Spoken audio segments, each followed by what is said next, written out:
Good morning students. आज हम लोग नाभिक स्नेही प्रतिस्थापन अभिक्रियाओं में SN2 क्रियाविधि के बारे में पढ़ेंगे। पिछली क्लास में हमने क्या पढ़ा था कि जो हेलो एल्केन तो हेलो एरीन है वो नाभिक स्नेही प्रतिस्थापन अभिक्रिया प्रदर्शित करते हैं। नाभिक स्नेही प्रतिस्थापन अभिक्रिया किसे कहते हैं? जिसमें एक नाभिक स्नेही का प्रतिस्थापन किसी दूसरे नाभिक स्नेही द्वारा होता है। जाने वाला भी नाभिक स्नेही फिक्स है हमारे पास, हेलोजन, फ्लोरीन, क्लोरीन, ब्रोमीन और आयोडीन। आने वाले नाभिक स्नेही चेंज हो सकते हैं। नाभिक स्नेही प्रतिस्थापन अभिक्रिया में एक नाभिक स्नेही का प्रतिस्थापन दूसरे नाभिक स्नेही द्वारा होता है और यही काम हम दो तरीके से करवा सकते हैं। तरीकों का नाम क्या बोला था हमने? SN1 और SN2। SN1 तरीका हम पढ़ चुके हैं। SN1 में क्या कहा था? ये वो तरीका है जो हमें दो चरणों में कार्य करवाता है कि पहले चरण में आप हेलोजन को बाहर भेजिए, एक नाभिक स्नेही को पहले बाहर भेजिए, कार्बन पर प्लस आ जाता है, कार्बोकैटायन बनता है। दूसरे चरण में आप उस कार्बोकैटायन पर दूसरे नाभिक स्नेही का योग करवाइए तो आपके पास उत्पाद बन जाएगा। तो जो SN1 तरीका था वो हमें इस काम को दो चरणों में संपन्न करवाने को कहता है। SN2 तरीका जो है द्विअणुक नाभिक स्नेही प्रतिस्थापन अभिक्रिया, बाइमोलर न्यूक्लियोफिलिक सब्स्टिट्यूशन रिएक्शन, वो हमें कहता है कि आप इस काम को एक चरण में भी करवा सकते हैं।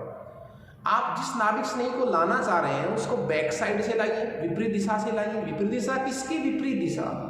जहां से एक नाभिक स्नेही जा रहा है उसकी विपरीत दिशा से आप जोड़ने वाले नाभिक स्नेही का अटैक करवाइए तो एक संक्रमण अवस्था बनेगी, मध्यवर्ती बनेगा, जिसके टूटने से आपको उत्पाद मिलेगा। और जो उत्पाद बनेगा उसका विन्यास अभिकारक अणु के विन्यास से कंप्लीटली डिफरेंट होगा।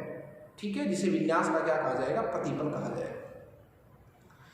तो SN2 जो है वो इसी काम को, कौन से काम को? एक नाभिक स्नेही का जाना, दूसरे नाभिक स्नेही का आना। SN1 उसे दो चरणों में करवा रहा था, SN2 विधि जो है उसको एक तरीके में करवाती है। देखिए हम क्या पढ़ रहे हैं? SN2 क्रियाविधि।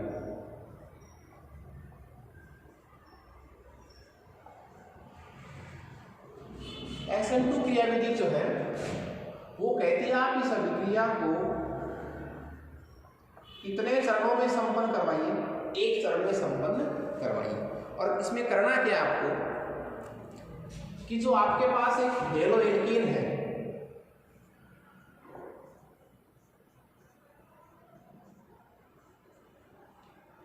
मैंने यहाँ पर CH3X लिया है, वहां मैंने एग्जांपल लिया था 3 डिग्री एल्किल हैलाइड का। क्यों? क्योंकि SN1 क्रियाविधि के प्रति 3 डिग्री एल्किल हैलाइड की जो क्रियाशीलता है वो अधिक होती है। SN2 क्रियाविधि के प्रति मेथिल हैलाइड की जो क्रियाशीलता है वो अधिक होती है, इसलिए। और मुझे जाने वाला नाभिक स्नेही कौन है? यही है क्या? ये क्या है? जाने वाला नाभिक स्नेही। ठीक है, और जिस नाभिक स्नेही को आप ला रहे हैं उसका मैं नाम क्या देता हूँ? Y। तो जाने वाला नाभिक स्नेही तो X होगा, आने वाला नाभिक स्नेही क्या? Y। SN2 क्रियाविधि क्या कहती है कि आप SN1 की तरह इस पहले चरण में आप X को बाहर निकालेंगे, दूसरे चरण में आप Y को लाएंगे। ऐसा मत कीजिए, आप इसी काम को एक स्टेप में कीजिए। और वो कैसे? यहां से आप X को बाहर नहीं निकालें, Y माइनस दूसरे नाभिक स्नेही का आप इस कार्बन पर क्या करवाइए? अटैक करवाइए। कार्बन की वैलेंसी कितनी होती है? 4। इसके अटैक से कितने बंध बन जाएंगे? 5। कार्बन 5 बंध बनाता नहीं है, वो उसकी अस्थायी अवस्था होती है, इसलिए एक मध्यवर्ती बनेगा, संक्रमण अवस्था बनेगी। और संक्रमण अवस्था में बनने वाले यौगिक को मैं क्या नाम दूंगा? मध्यवर्ती, इंटरमीडिएट। ट्रांजिस्टेट तो देखिए क्या होगा, यहां CH H और ये तो जाने वाला नाभिक स्नेही, ये तो क्या हो गया? जाने वाला नाभिक स्नेही, और ये ऐड होने वाला नाभिक स्नेही। ये क्या कहलाएगी? ये कहलाएगी संक्रमण अवस्था।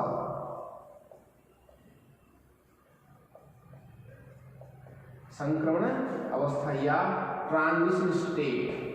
संक्रमण अवस्था या ट्रांजिशन स्टेट। और इसमें जो बनने वाला ये यौगिक है ये क्या कहलाएगा? इंटरमीडिएट या मध्यवर्ती यौगिक। ठीक है, तो आक्रमणकारी नाभिक स्नेही का हमने इस पर अटैक करवाया, एक संक्रमण अवस्था प्राप्त हुई, मध्यवर्ती यौगिक प्राप्त हुआ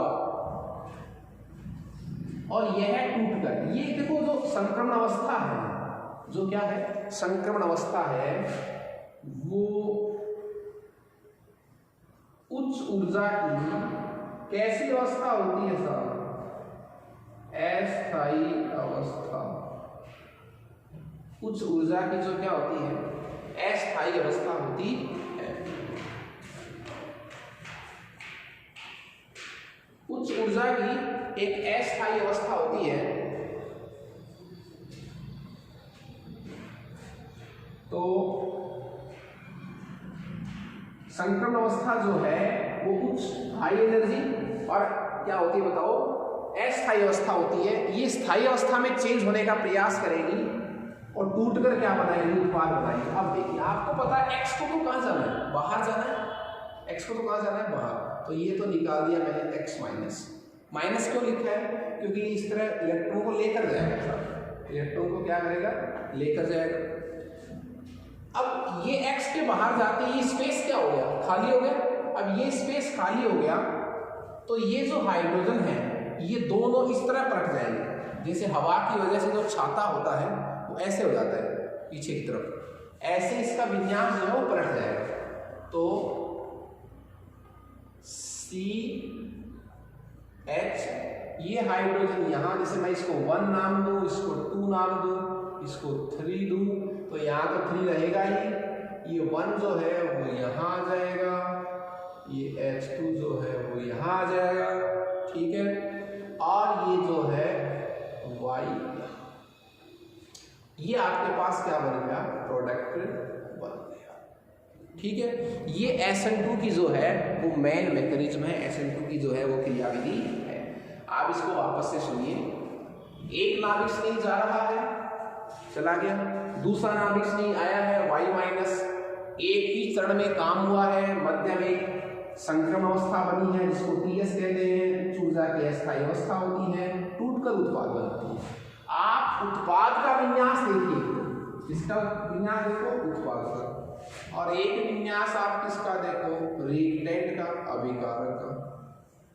आप देखिए क्या Y आने वाला जो न्यूक्लियोफाइल है, जो नाभिक स्नेही है, क्या उसी स्थान पर आया है जहां से जाने वाला नाभिक स्नेही गया था? नहीं गया। X यहाँ से गया है, यहाँ पर थोड़ी आया हुआ है, Y का आया इसके विपरीत में।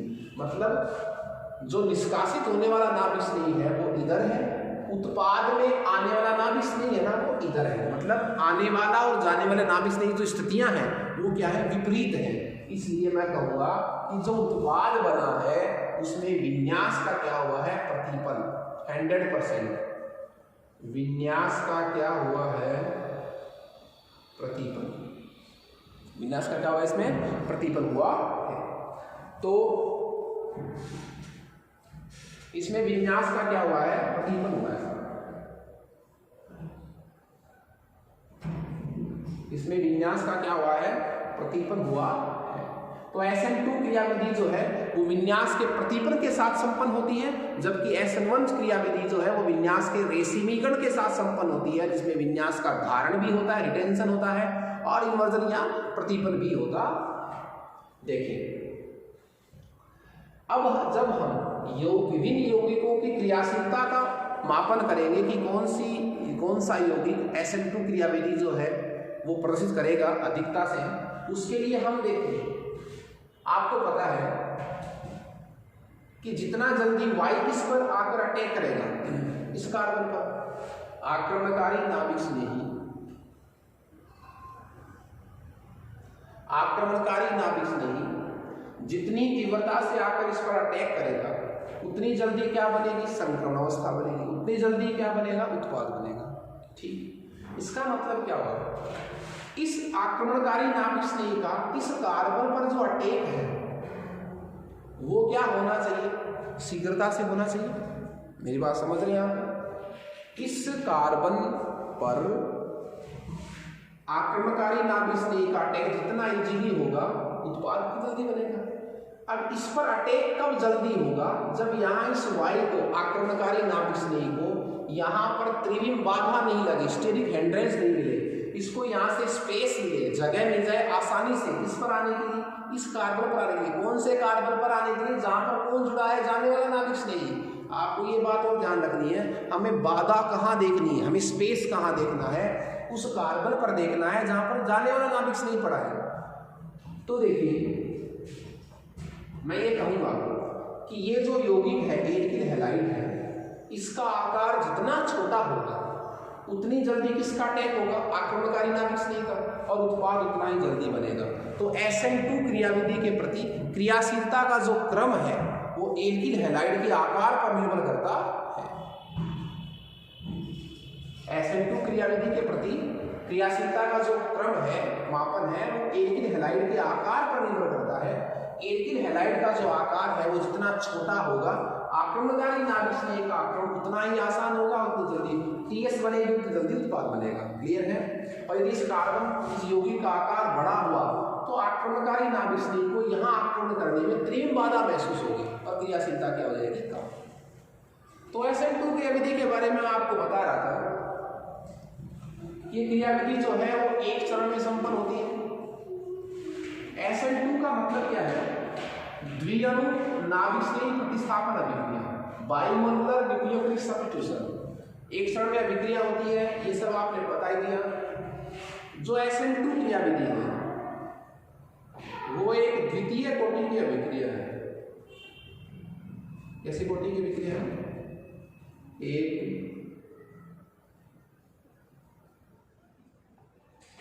द्वितीय कोटि की अभिक्रिया। SN2 जो क्रियाविधि है वो एक क्या है? द्वितीय कोटि की अभिक्रिया है। क्यों है? क्योंकि देखिए ये जो स्टेप है, यही स्टेप तो क्या है? मंद गति का, और मंद गति का स्टेप ही क्या होता है? वेग निर्धारक पद। जो मंद गति का जो स्टेप होता है वो ही क्या होता है? वेग निर्धारक पद होता है। और वेग निर्धारक पद में जितने अणु भाग लेते हैं, वेग निर्धारक पद में जितने अणु भाग लेते हैं वो ही उस अभिक्रिया की क्या कहलाती है? कोटि कहलाती है। तो इस वेग निर्धारक पद में कितने अणु भाग ले रहे हैं? देखो 1 और ये 2। तो वेग निर्धारक पद में 2 अणु भाग ले रहे हैं, तो आक्रमणकारी नाभिक स्नेही और एक खुद एल्किल हैलाइड। तो SN2 क्रियाविधि जो है वो एक द्वितीय कोटि की अभिक्रिया है, और इस अभिक्रिया का जो वेग है वो 2 अभिकारकों की सांद्रता पर निर्भर करता है, एक तो आक्रमणकारी नाभिक स्नेही पर और एक एल्किल हैलाइड की सांद्रता पर। तो कैसी कोटि की अभिक्रिया होगी? द्वितीय कोटि की अभिक्रिया होगी। SN2 क्रियाविधि के प्रति हम विभिन्न एल्किल हैलाइडों का जो क्रम देखें, उसके लिए रूल मैंने आपको बताया है।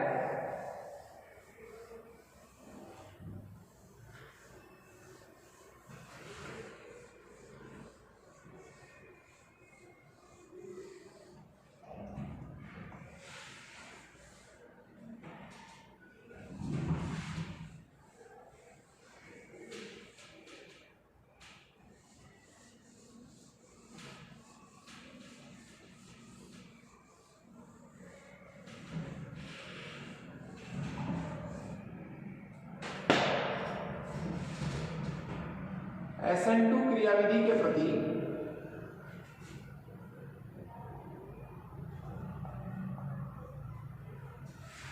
SN2 क्रियाविधि के प्रति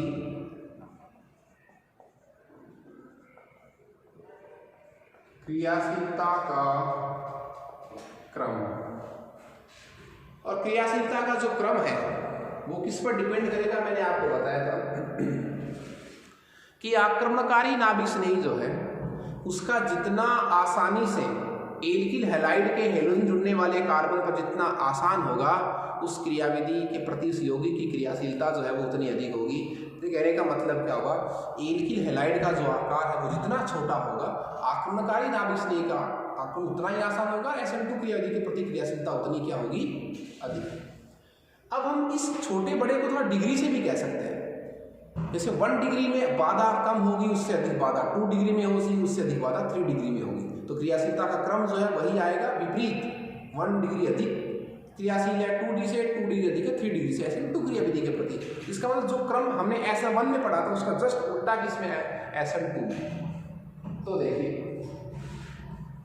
मैं ये कह सकता हूं कि जो क्रियाशीलता का क्रम है वो किस पर निर्भर करता है, एल्किल हैलाइड के आकार, एल्किल हैलाइड के आकार पर निर्भर करता है। देखिए एक आपके पास है ये, अब बाधा को दिखाने के लिए मैं इनको संरचनात्मक रूप से लिखूंगा कंप्लीटली। एक तो आपके पास है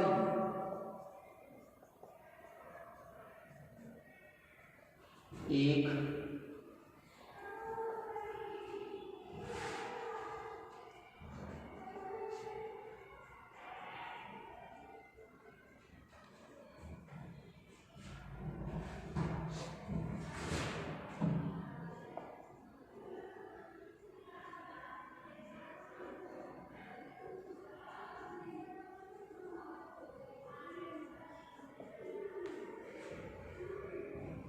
और एक आपके पास है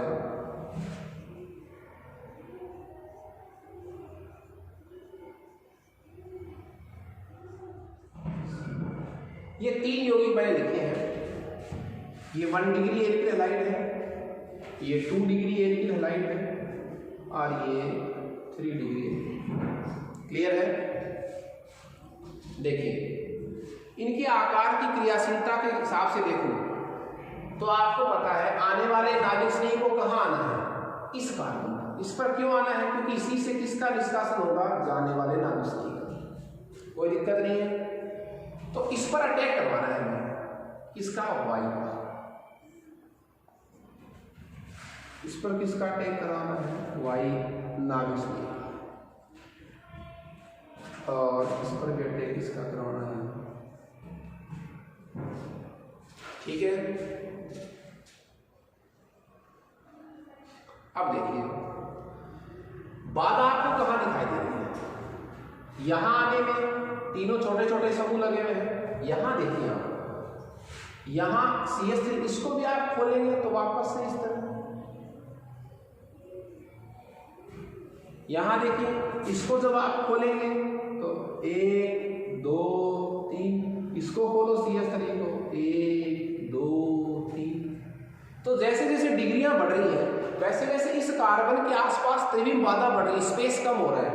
तो आसानी से नाभिक स्नेही बताओ यहां आएगा तो यहां तुलनात्मक रूप से, यहां देखो 3 हाइड्रोजन तो यही हो गए, यहां कम ज्यादा स्पेस है तो आसानी से वाई यहां आएगा, तो इसकी क्रियाशीलता अधिक हो गई। इन दोनों में ये अधिक क्रियाशील हो गए। इन दोनों की बात करूंगी यदि मैं, तो यहां देखिए एक CH3 मैथिल समूह था, यहाँ कितने मैथिल समूह, 2, एक यहाँ है, यहाँ है। तो इस वायु को आने में और अधिक त्रिविम बाधा लगेगी, तो इन दोनों में अधिक क्रियाशील गुण हो गया है। यहाँ तो तीनों ही बड़े समूह हैं, तो इसका आकार बड़ा है, डिग्री बड़ी है, तो वायु को आने में बहुत ज्यादा दिक्कत होती है, स्पेस मिल ही नहीं पाता। ठीक है, इसको भी जब आप खोल कर लिखेंगे, इसको खोल कर CH3 लिखेंगे तो वायु को आने में बिल्कुल भी स्थान नहीं मिलेगा। तो मैं ये कह सकता हूँ कि SN2 क्रियाविधि के प्रति क्रियाशीलता का जो क्रम है वो यही आ रहा है, CH3 CH2X। इन दोनों में तो ये 1 डिग्री का है, इससे अधिक 1 से अधिक है 2 से, CH3 CHX 2 डिग्री।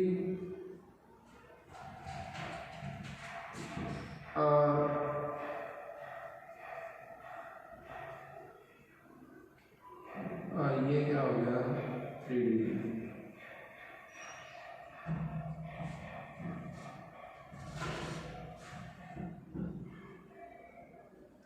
उसके बाद तो ये क्रम वही आया जो SN1 से विपरीत है। ठीक है, तो इसमें आप कह सकते हैं 3 डिग्री का आकार हमेशा बड़ा होगा 2 डिग्री से। तो डिग्रियों में जहां अंतर हो जाए वहां तो आप डिग्री हिसाब से आंसर दे दें। तो 3 से अधिक 2 डिग्री क्रियाशील है, 2 से अधिक 1 डिग्री, 1 से अधिक ये क्रियाशील है। किसके प्रति है ये क्रम, ये है SN2 क्रियाविधि के प्रति। ठीक है, अब हम इसके कुछ और एग्जाम्पल निकालेंगे। जहां तक डिग्री में अंतर हो सके,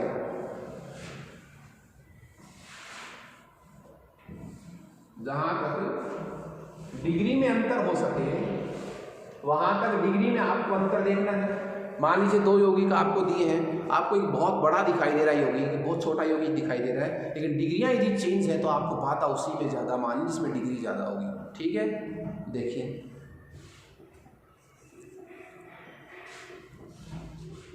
एक यौगिक आपके पास है,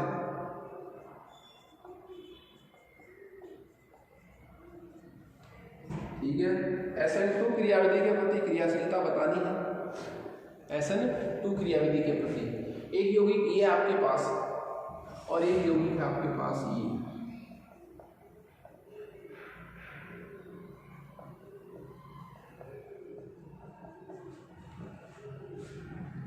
अब ये नहीं है कि यौगिक बड़ा हमें कौन सा दिखाई दे रहा है ये, तो इसकी क्रियाशीलता कम होगी। एल्किल हैलाइड का आकार जितना छोटा होता है क्रियाशीलता उतनी ज्यादा होती है SN2 के प्रति। लेकिन आपको मैंने कहा डिग्रियां देखो पहले, ये कितने डिग्री का एल्किल हैलाइड है, डिग्री किसकी देखनी है, जिससे कार्बन से कौन जुड़ा हुआ है, हाइड्रोजन। तो ये कितने डिग्री का एल्किल हैलाइड है, 1 डिग्री। इसकी डिग्री कितनी आती है, 2 डिग्री। तो ये कितने डिग्री का एल्किल हैलाइड है, कोई दिक्कत नहीं है। तो देखिए ये 2 डिग्री का एल्किल हैलाइड है, ये 1 डिग्री का एल्किल हैलाइड है। बड़ा आपको कौन सा दिखाई दे रहा है, वो वाला। तो आपके हिसाब से क्रियाशीलता किसकी कम होनी चाहिए, उसकी। लेकिन देखिए आप डिग्री किसकी बड़ी है, इसकी। तो 2 डिग्री में ज्यादा त्रिविम बाधा होगी 1 डिग्री से, तो बाधा ज्यादा तो क्रियाशीलता कम, तो क्रियाशीलता किसकी होगी, इसकी। कौन से कार्य के प्रति, SN2 वाले तरीके के प्रति। ठीक है, फिर एक एग्जाम्पल और देखिए, जहां डिग्रियां बराबर हो जाए, जहां क्या बराबर हो जाए, डिग्री, वहां क्या गुण लगेगा, देखिए जहां डिग्रियां बराबर हो जाए,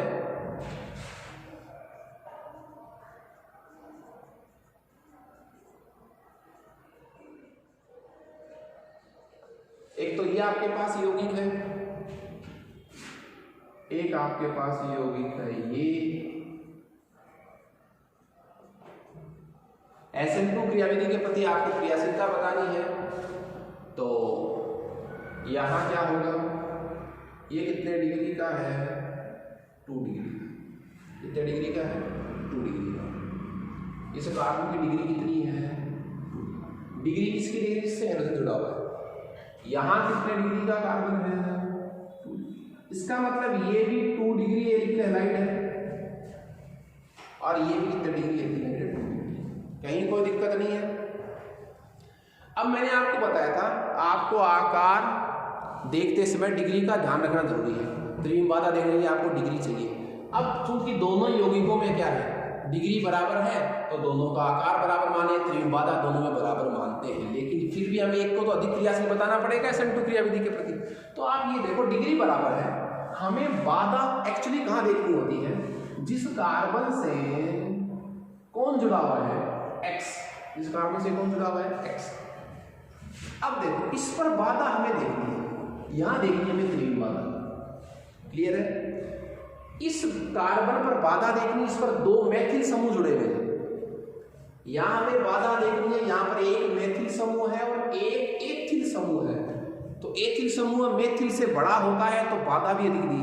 तो इसका मतलब तुलनात्मक रूप से बाधा कहां ज्यादा हुई, डिग्री बराबर होने के बाद भी यहाँ, क्योंकि यहाँ एक बड़ा समूह क्या बैठा है, एथिल। तो यहाँ बाधा अधिक है तो क्रियाशीलता कम, तो ये अधिक क्रियाशील होगी। कई बार क्या होता है, डिग्रियां बराबर हो, आपको बाधा भी बराबर दिखाई दे, तो फिर कैसे, इसका एग्जांपल देखें। देखिए CH3 CH2Br और एक आपके पास है CH3 CH2। ये 2 यौगिक आपके पास है। क्रियाशीलता का आपको क्रम देखना है, क्रियाशीलता का क्या देखना है, आपको क्रम देखना है। इसमें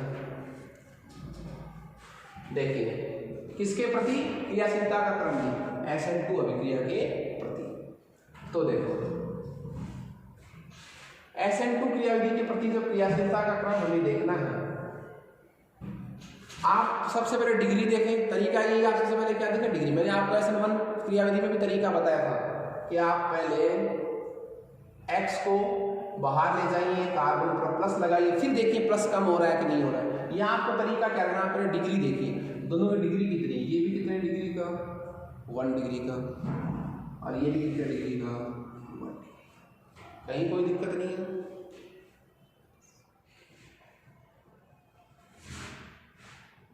ठीक है, ये भी 1 डिग्री का और ये भी 1 डिग्री का, कहीं कोई दिक्कत नहीं है। ठीक है साहब, अब देखो इस कार्बन पर भी बाधा बराबर है, इस पर भी बाधा बराबर है। यहाँ भी एक मेथिल समूह है, 2 हाइड्रोजन है, यहाँ भी एक मेथिल समूह है, 2 हाइड्रोजन है। तो फिर हम क्या करेंगे, जाने वाले नाभिक स्नेह के आकार पर बात करेंगे। आपको पता है इसको तो जाना है, ये तो जाने वाला नाभिक स्नेह है, दूसरे नाभिक स्नेह को आना है। तो जाने वाला नाभिक स्नेह जितना जल्दी निकलेगा, आने वाला उतना जल्दी ऐड होगा।